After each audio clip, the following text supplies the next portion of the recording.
Welcome to Jaya kitchen. ఈరోజు salmon fish అండి big basket నుండి ఆర్డర్ ఇప్పించుకున్నాము. ఇలా పెద్దగా ఉంటుంది, దీన్ని చిన్న చిన్న ముక్కలు కట్ చేసుకోవాలి.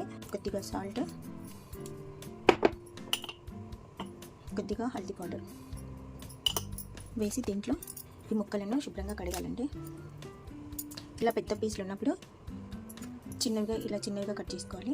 ఇప్పుడు దాన్ని మ్యారినేట్ చేసుకోవడానికి కావాల్సిన ఇంగ్రీడియంట్స్: దీంట్లో 1 spoon ginger garlic paste, 1.5 spoon salt, కొద్దిగా పసుపు, 2 స్పూన్స్ మిర్చి పౌడరు, 2 స్పూన్స్ ఆయిల్ అన్నీ వేసినాయి మ్యారినేట్ కోసము. ఒక పెద్ద నిమ్మకాయ జ్యూస్, దీంట్లో సన్నగా తగిన కొద్దిగా కొత్తిమీర, ఒక్కటే పచ్చిమిరపకాయ వేసేయాలి. సముద్రం చేప అంటారంటే ఇది హెల్త్కి కూడా చాలా మంచిది. తర్వాత మంచిగా కలపాలండి. మొత్తం మిశ్రమాన్ని కలిపి ఒక 5 మినిట్స్ ఫ్రిడ్జ్లో పెట్టాలి. ఒకవేళ వీలైతే హాఫ్ అన్ అవర్ కూడా పెట్టవచ్చు. మనకు టైం లేదు అన్నప్పుడు ఒక 5 మినిట్స్ అన్న డీప్ ఫ్రిడ్జ్లో పెట్టేసి తర్వాత దీన్ని ఫ్రై చేసుకోవాలి. దీంట్లోనే ఒక పెద్ద నిమ్మకాయ జ్యూస్ పోసేయాలి. ఇలా చేసిన తర్వాత బాగా కలపాలి. 10 మినిట్స్ ఫ్రిడ్జ్లో పెట్టానండి. టైం లేదు, లంచ్ టైం అయింది కదా, ఫాస్ట్గా చేయాలి ఫ్రై.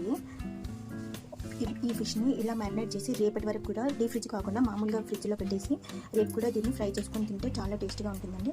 ఇప్పుడు పక్కన బండిలో కొద్దిగా ఆయిల్ వేసాను. కొద్దిగా అంటే కొద్దిసారి ఒక 4-5 టేబుల్ స్పూన్లు వేసానండి. అంటే ఇలా వేయాలి.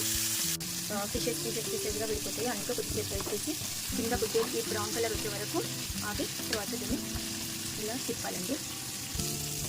ఫ్రై అయిపోయిందండి. ఇప్పుడు సర్వ్ చేసుకోవడమే.